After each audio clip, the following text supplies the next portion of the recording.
Welcome to ABC campus. आज हम statement of changes in equity के टॉपिक में, जिसमें आईएस 8 का इफेक्ट भी शामिल है, आई कैप के स्प्रिंग 2024 के अटेम्प्ट से एक पास्ट एग्जाम का क्वेश्चन सॉल्व करेंगे। क्वेश्चन का टाइटल है बार्ड लिमिटेड और इसके 20 मार्क्स हैं। तो सबसे पहले हम डाटा देखते हैं। तो financial statement of Bard Limited for the year ended 31 December 2023 are under preparation. During the review of draft financial statement of BL, the following matters have been identified. पहला, statement of change in equity was not prepared. In the draft financial statement, in this respect, the following details have been gathered. तो हमें share capital और reserve का opening balance यहां पर given है, जिसमें ordinary share capital, share premium और retain earning आ रहा है। उसके बाद है बीएल्स प्रॉफिट फॉर द ईयर 2023, जो कि प्रॉफिट की फिगर है 2023, 2022 और 2021 ये गिवन है।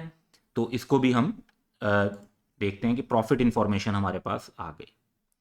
उसके बाद नेक्स्ट के अंदर हमें डिविडेंड की इंफॉर्मेशन गिवन है, उसके बाद बोनस इशू की इंफॉर्मेशन गिवन है और फिर राइट शेयर्स इशू हैं उनकी इंफॉर्मेशन गिवन है।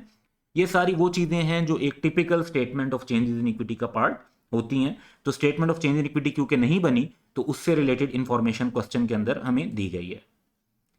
इसके बाद हम नेक्स्ट स्टेप पर आते हैं। तो सेकंड में एक इम्पैक्ट दिया हुआ इंफॉर्मेशन का कि on 1 January 2020 BL had received government grant of 600 million to acquire a manufacturing plant. However, the grant was treated as income on receipt.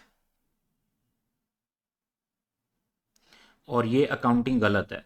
Reason ये कि जो मैन्युफैक्चरिंग प्लांट के लिए आपको ग्रांट मिली है वो ग्रांट रिलेटेड टू एसेट है, और ऐसी ग्रांट को डेफर यानी पहले आपने लाइबिलिटी बनाना चाहिए था, और जैसे जैसे एसेट की डेप्रिसिएशन चार्ज होती वैसे वैसे इस ग्रांट को हमें इनकम बनाना चाहिए था। तो इसकी अकाउंटिंग गलत हुई है। फर्दर इसकी अकाउंटिंग सही करने के लिए और अमोर्टाइजेशन कैलकुलेट करने के लिए क्वेश्चन में डाटा गिवन है कि manufacturing plant was acquired at a total cost of 1000 million on 1st January. It was estimated to have a useful life of 8 years and residual value of 100 million. अब residual value straight line method क्योंकि हम यहाँ use करेंगे, क्योंकि और कोई method बताया हुआ नहीं है, तो उसमें रेजिडुअल वैल्यू इतनी इंपॉर्टेंट नहीं है और हम सिंपली ओवर 8 ईयर्स इनकम बना रहे होंगे ग्रांट को। नेक्स्ट इंफॉर्मेशन जो हमें क्वेश्चन में गिवन है वो है कि BL had decided to adopt the revaluation model from 1 January 2023। अब 1 जनवरी 2023 से अगर आप अप्लाई करते हैं तो वो आपका करंट ईयर है, और रिवैल्यूएशन मॉडल के ऊपर आपने याद रखना है कि IAS 8 अप्लाई नहीं होता, IAS 16 के मुताबिक ही हम करते हैं। रिट्रोस्पेक्टिव एप्लीकेशन नहीं होगी। 1 जनवरी 2023 करंट ईयर से ही इसको हम कर रहे होंगे इनिशियल रिकग्निशन पे। For subsequent measurement of land and building included in property plant equipment, however, this change has not been recorded. ये change has not been accounted for in the draft financial statement, और information given है जिसमें हमें 1 जनवरी की carrying amount, 1 जनवरी की ही revalued amount और फिर remaining useful life जो उस डेट पर है वो गिवन है। सारी चीज़ें साल के स्टार्ट की गिवन है और ये अभी अकाउंट फॉर नहीं है। इसमें से इसके बाद वो ये बता रहे हैं कि 1 नवंबर 2023 को BL sold 40% of its land, और फिर फर्दर डाटा क्वेश्चन का हमें ये बताता है कि depreciation on building has been recorded, यानी रिवैल्यूएशन रिकॉर्ड नहीं हुई लेकिन डेप्रिसिएशन रिकॉर्ड हो चुकी है। लेकिन रिवैल्यूएशन की वजह से जो एक्स्ट्रा डेप्रिसिएशन रिकॉर्ड होनी चाहिए वो अभी हमें रिकॉर्ड करनी पड़ेगी। मेथड इन्होंने बता दिया कि स्ट्रेट लाइन मेथड है, और BL transfer the maximum possible revaluation surplus to retaining, यानी जैसे जैसे डेप्रिसिएशन चार्ज होगी तो इंक्रीमेंटल डेप्रिसिएशन का ट्रांसफर भी करना है, और जिस तरह 40% लैंड का डिस्पोजल बताया हुआ है तो वो डिस्पोजल के टाइम पर भी ट्रांसफर करना है। क्वेश्चन की रिक्वायरमेंट ये है कि हम BL की statement of changes in equity बनाएं अलॉन्ग विद कंपैरेटिव फिगर बनाएं 2023, और कॉलम फॉर टोटल रिक्वायर्ड नहीं है। अब 2023 से यहाँ से जो मतलब बनता है, देखिए हमारा लास्ट ईयर एंड होगा 31 दिसंबर 2022 और उसका स्टार्ट होगा 1 जनवरी 2022। तो हम 1 जनवरी 2022 से स्टार्ट करेंगे। पहला ईयर हमारा कंप्लीट होगा 31 दिसंबर 2022, और फिर नेक्स्ट ईयर हमारा कवर होगा 31 दिसंबर 2023। तो ये हमने स्टेप फॉलो करने हैं। इसके लिए अब हम चलते हैं आंसर की तरफ, और आंसर में हम Bard Limited statement of share in equity for the year ended 31 December 2023। अब क्वेश्चन में अगर हम डाटा देखें तो स्टार्ट के अंदर हमें 3 आइटम दिए हुए हैं, शेयर कैपिटल, शेयर प्रीमियम और रिटेन अर्निंग। और क्योंकि आगे रिवैल्यूएशन का जिक्र है तो रिवैल्यूएशन जब होगी तो रिवैल्यूएशन सरप्लस भी राइज हो जाएगा, इसलिए हम 4 कॉलम बना लेते हैं, शेयर कैपिटल, शेयर प्रीमियम और रिटेन अर्निंग जो क्वेश्चन में जिनका बैलेंस दिया हुआ है, और उसके बाद रिवैल्यूएशन सरप्लस क्योंकि रिवैल्यूएशन हो रही है क्वेश्चन में। रुपीज इन मिलियन की फिगर्स हैं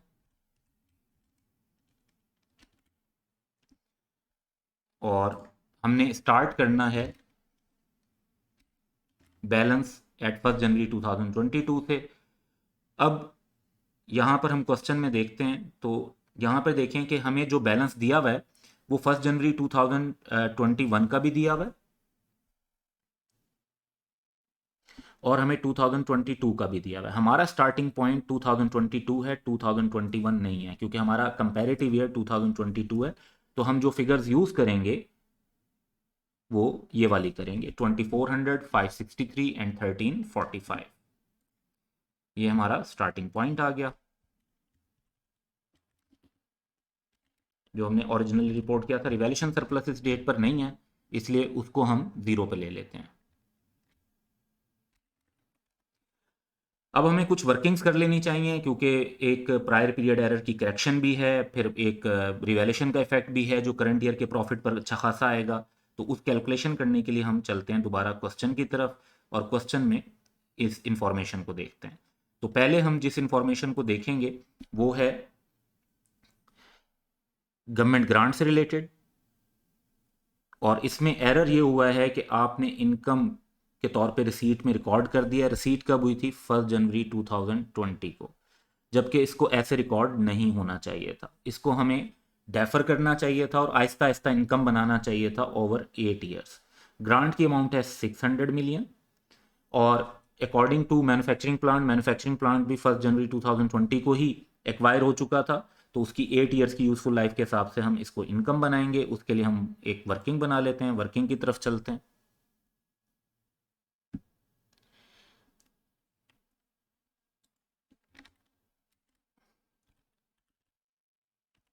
तो 2020 में ये एरर हुआ, उसके बाद 2021, फिर 2022 और करंट ईयर 2023, यहाँ तक हमें कैलकुलेशंस को कंसीडर करना होगा। अब सबसे पहले तो 2020 में हम ग्रांट इनकम को रिवर्स कर देंगे। 600 से जब इनकम रिवर्स होगी तो हमारा प्रॉफिट कम हो जाएगा। उसके बाद हर साल हमने ग्रांट को इनकम बनाना है प्रॉफिट और लॉस में, क्योंकि जब उसे लाइबिलिटी बनाएंगे तो ओवर 8 ईयर्स उसको फिर हमने इनकम बनाना है, विच मीन्स कि हर साल जो इनकम बनेगी वो 75 की बनेगी।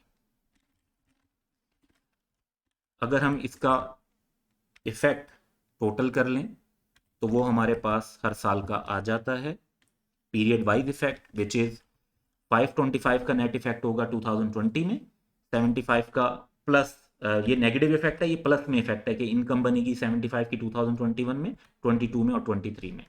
इसका हमें क्यूमुलेटिव इफेक्ट भी कैलकुलेट कर लेना चाहिए, क्योंकि हम जब statement of change in equity बना रहे हैं तो करंट ईयर 2023 आएगा, उससे पहले कंपैरेटिव में 2022 आ जाएगा और उससे पहले के इफेक्ट्स को हमें क्यूमुलेटिव लेना पड़ेगा। अब 2020 का जो हमारा क्यूमुलेटिव इफेक्ट है वो तो 525 ही है, और इसी तरीके से इसमें जब ये 75 का इफेक्ट भी 525 में, ये माइनस में 525 और ये प्लस में 75 नेट करेंगे तो हमारे पास इफेक्ट आ जाएगा 450 नेगेटिव रह जाएगा।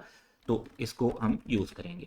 मजीद हम यहाँ पर 2022-23 में भी ले सकते हैं, जो कि अगर हम स्टेटमेंट ऑफ फाइनेंशियल पोजीशन बना रहे होते तो हमारे काम आता है डाटा, अदरवाइज हमें उसे कैलकुलेट करने की ज़रूरत नहीं है।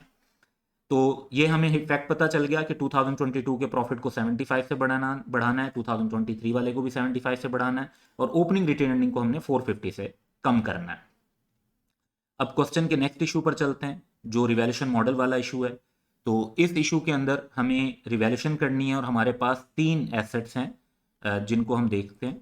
हमारे पास एसेट थर्ड इंफॉर्मेशन को यूज़ करने में एक है लैंड, ऑफिस बिल्डिंग और factory building.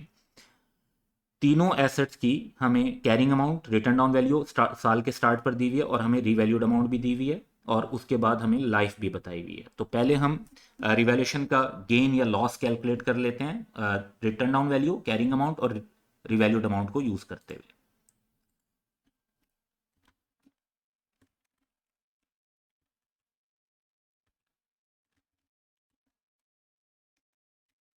Land, office building, factory building और एक कॉलम टोटल का भी बना लेते हैं।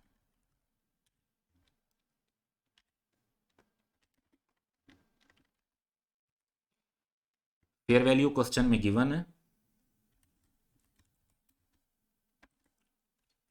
विच इज रिवैल्यूड अमाउंट, और रिटर्न डाउन वैल्यू के नाम से कैरिंग अमाउंट भी गिवन है।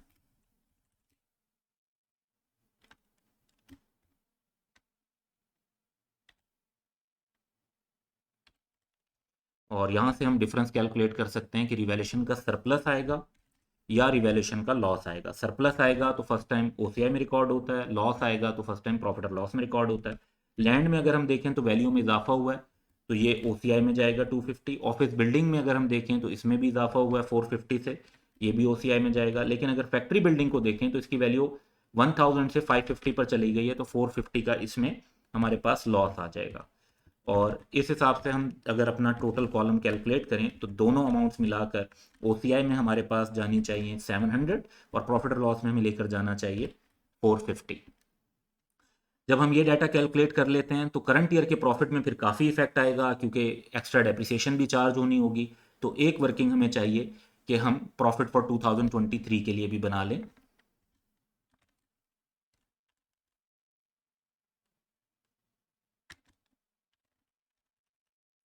क्वेश्चन की तरफ चलते हैं दोबारा, और क्वेश्चन में आप नोटिस करें कि जो प्रॉफिट की फिगर है 2023 के लिए वो गिवन है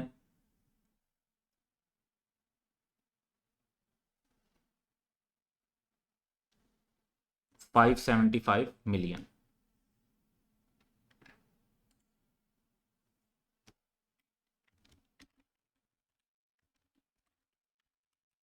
इसके बाद अगर हम वर्किंग वन में देखें तो हमारा जो करंट ईयर का प्रॉफिट है उसमें हमें 75 का इफेक्ट लेना है। 75 से हमारा करंट ईयर का प्रॉफिट बढ़ जाएगा।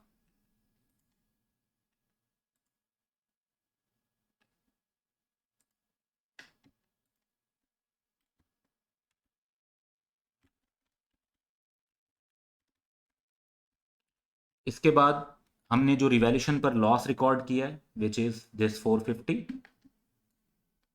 ये भी हमें प्रॉफिट और लॉस के अंदर रिकॉर्ड करना है।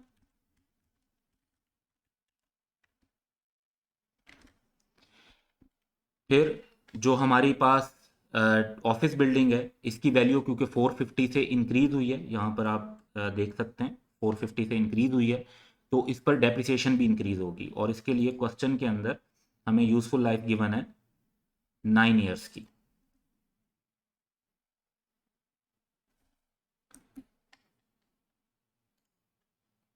तो 450 मिलियन डिवाइड बाय 9 ईयर्स, 50 से डेप्रिसिएशन बढ़ जाएगी, डेप्रिसिएशन बढ़ेगी तो उससे हमारा प्रॉफिट कम हो जाएगा। और फैक्ट्री बिल्डिंग में क्योंकि वैल्यू 450 से कम हुई है तो जब वैल्यू कम होगी तो उसकी डेप्रिसिएशन भी कम करनी पड़ेगी। इसकी लाइफ 5 ईयर्स है। और इसको अगर हम रिकॉर्ड करते हैं तो 450 की अमाउंट है हमारे पास और 5 ईयर्स की लाइफ की बेस पर 90 से डेप्रिसिएशन डिक्रीज होगी, डेप्रिसिएशन एक्सपेंस डिक्रीज होने से प्रॉफिट बढ़ जाएगा। फिर लैंड के ऊपर भी इशू आएगा, क्योंकि लैंड के ऊपर क्वेश्चन में बताया हुआ है कि on 1 November BL sold 40% of its land. और क्योंकि ये लैंड है तो इसमें डेट इतनी इंपॉर्टेंट नहीं है, क्योंकि कोई डेप्रिसिएशन तो लैंड के ऊपर चार्ज नहीं होती। तो और यहाँ पे लाइफ भी बताई हुई है कि उसकी जीरो ही है, यानी फ्री होल्ड लैंड है। तो 40% जस्ट डिस्पोजल हुआ है, 40% अमाउंट का इफेक्ट आएगा।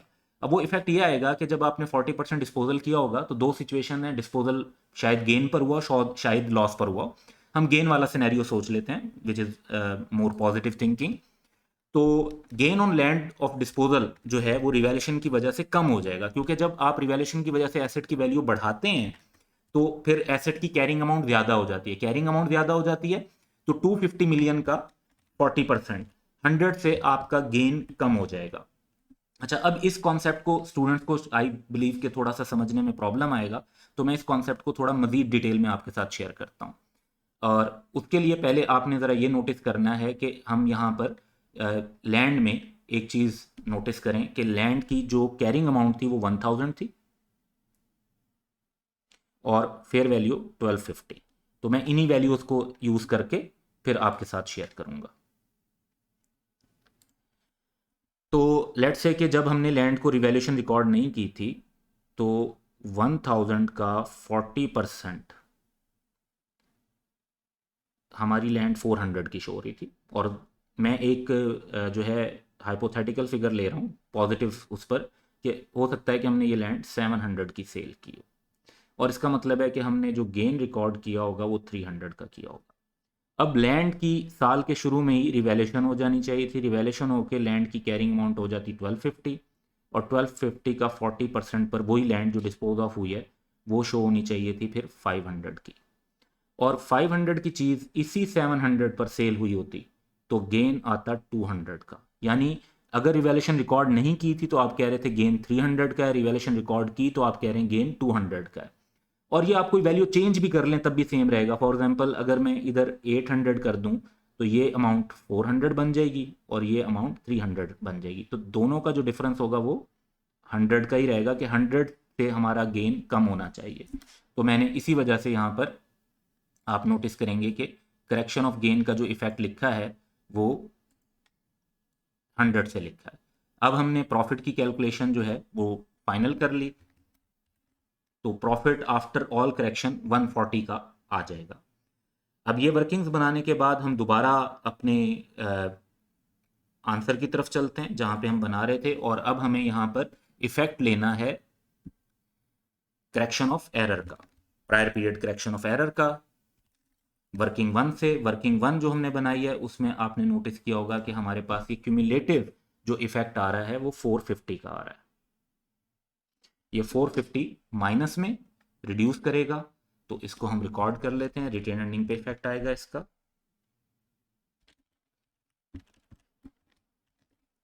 और effect of correction of error के बाद हम दोबारा बैलेंस कैलकुलेट करेंगे, विच इज सिर्फ आपके रिटेन अर्निंग पे ही फर्क पड़ेगा। उसके बाद हम क्वेश्चन देखते हैं और क्वेश्चन में देखते हैं मजीद क्या चीज़ें हैं। तो क्वेश्चन पे अगर हम फोकस करें तो ओपनिंग बैलेंसेस लेने के बाद नेक्स्ट पॉइंट है कि हमारे पास फाइनल डिविडेंड दिया हुआ है। फाइनल डिविडेंड उन्होंने दिया हुआ है कि 31 दिसंबर को फाइनल डिविडेंड। अब 2021 का जो फाइनल डिविडेंड है वो रिकॉर्ड होगा 2022 में, क्योंकि फाइनल डिविडेंड नेक्स्ट ईयर में रिकॉर्ड होता है। 15% कैश है और 10% बोनस शेयर है। Bonus issue was made from share premium. Typically अगर डिविडेंड के तौर पे किया जाता है तो हम फिर उस बोनस इशू को रिटेन अर्निंग से लेते हैं, लेकिन यहाँ पे क्वेश्चन ने स्पेसिफाई कर दिया कि बोनस इशू शेयर प्रीमियम से करना है। और shares were issued in April 2022 after payment of cash dividend. हमारी नॉर्मल एजम्पशन भी ये होती है कि अगर कैश और बोनस सेम डेट पर हो तो पहले आपने कैश को लेना है बाद में बोनस को लेना है। यहाँ पे क्वेश्चन ने क्लियरली मेंशन भी किया हुआ है कि आपने पहले कैश की पेमेंट लेनी है और उसके आफ्टर आपने बोनस इशू की पेमेंट लेनी है। तो 15% कैश डिविडेंड और 10% bonus issue out of share premium, इन दोनों चीज़ों को हम रिकॉर्ड कर लेते हैं। Final cash dividend 15% of this 2400, और कैश डिविडेंड से क्या होगा कि रिटेन अर्निंग डेबिट होगी और कैश क्रेडिट हो जाएगा। फिर हम बोनस इशू लेते हैं which is 10%। Once again after cash dividend हुआ है 2400 का 10% लेंगे। इसमें क्योंकि क्वेश्चन ने कहा कि शेयर प्रीमियम से करना है तो शेयर प्रीमियम डेबिट होगा और शेयर कैपिटल क्रेडिट होगा। नेक्स्ट हमारे पास क्वेश्चन में अगर हम आए तो जो नेक्स्ट हमारे पास बोनस इशू वगैरह गिवन है वो 2023 में हो रहा है। तो 2022 में तो टोटल यही था, लेकिन 2022 में अब यानी मजीद शेयर ट्रांजेक्शन्स तो नहीं है, लेकिन हमारे पास 2022 का प्रॉफिट है। प्रॉफिट कितना है? 477 मिलियन। और इसके अंदर करेक्शन भी होनी है। करेक्शन कितने की होनी है वो देखते हैं। 2022 में जो करेक्शन होनी है पीरियड वाइज इफेक्ट, जो अगर हम कैलकुलेट करें तो वो होना है 75 का। और अकॉर्डिंगली 477 का जो प्रॉफिट गिवन है 75 से प्रॉफिट बढ़ जाएगा due to correction of amortisation of government grant, तो प्रॉफिट हमारा ऐड होगा रिटेन अर्निंग में। अच्छा, अब ये नोटिस करना है कि जो रिवैल्यूएशन है वो 2022 में नहीं, वो स्टार्ट ऑफ 2023 में हुई है, तो इस साल में हमारी कोई अदर कंप्रिहेंसिव इनकम नहीं आएगी। अब हम सिंपली टोटल्स कर लेते हैं, तो हमारे पास जो बैलेंस आ रहा है 31 दिसंबर 2022 को, वो टोटल करने पर 2640 for share capital, share premium में से 240 का इशू हो गया, तो बाकी बचेगा हमारे पास 323। रिटेन अर्निंग में से डिविडेंड माइनस हुआ, प्रॉफिट ऐड हुआ, तो हमारे पास आ जाएगा 1087, और रिवैल्यूएशन सरप्लस इस दिन तक अराइज नहीं हुआ, तो हम उसको लेंगे 0 पर। और अब नेक्स्ट पे चलेंगे। क्वेश्चन के नेक्स्ट इश्यूज पर हम अगर चलते हैं, तो बोनस इशू जो हुआ है वो 25% का हुआ है, जुलाई में हुआ है, और एज इंटरिम डिविडेंड हुआ है। अब एज इंटरिम डिविडेंड हुआ है तो हम इसको रिटेन अर्निंग से यूज़ करेंगे।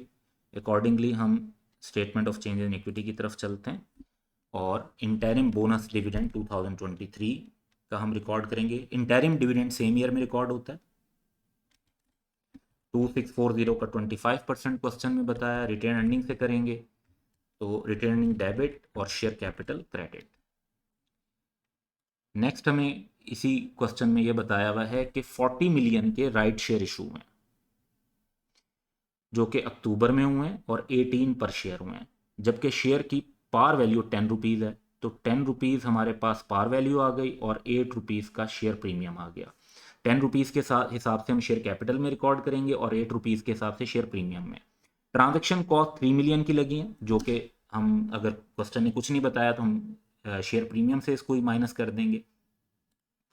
तो आंसर की तरफ चलते हैं। Issue of right shares, 40 million shares 10 से मल्टीप्लाई करेंगे 400, 8 से मल्टीप्लाई करेंगे तो शेयर प्रीमियम 320।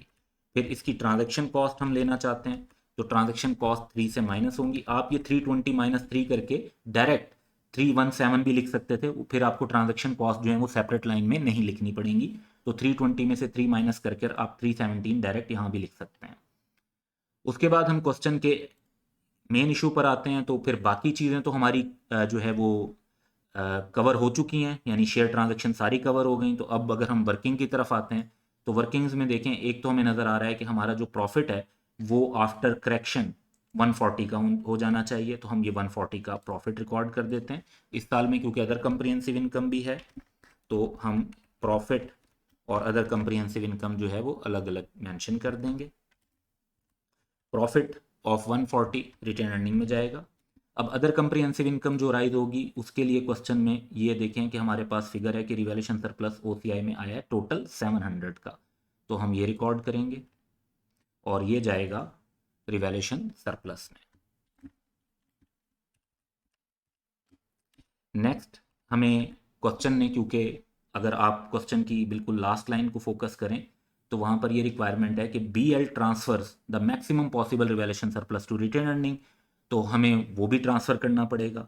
और उसके लिए अगर हम देखें तो ऑफ लैंड पर तो डेप्रिसिएशन चार्ज नहीं होती। दूसरा सरप्लस हमारा ऑफिस बिल्डिंग पर आया था, तो 450 की ये बिल्डिंग है, और ऑफिस बिल्डिंग के ऊपर जो लाइफ गिवन है वो 9 ईयर्स है, तो इसकी जो इंक्रीमेंटल डेप्रिसिएशन बनेगी उसका ट्रांसफ़र हम करेंगे रिवैल्यूएशन सरप्लस से रिटेन अर्निंग में।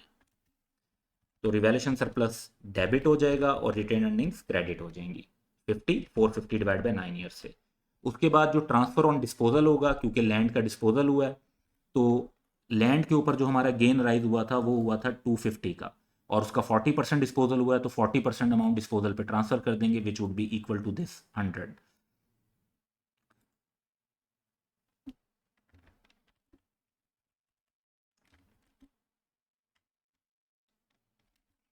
और जब हम ये सारी चीज़ें कर चुके हैं तो अब हमें नेक्स्ट जो है वो सिंपली टोटल्स करने हैं।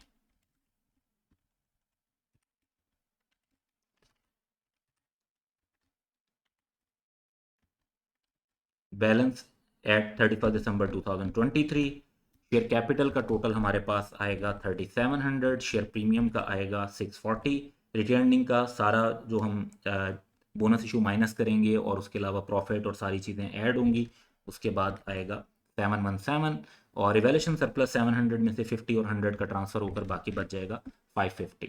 तो हमारी जो 2022 की statement of change in equity का कंपैरेटिव है वो भी कंप्लीट हो गया, और फिर 2023 में जो हमारी करंट ईयर की सारी चीज़ें शो होनी है वो भी शो हो गई, जो कि क्वेश्चन की रिक्वायरमेंट थी, जो हमने पूरी कर दी 1 जनवरी 2022 से onward. And that's all for today. Have a good day.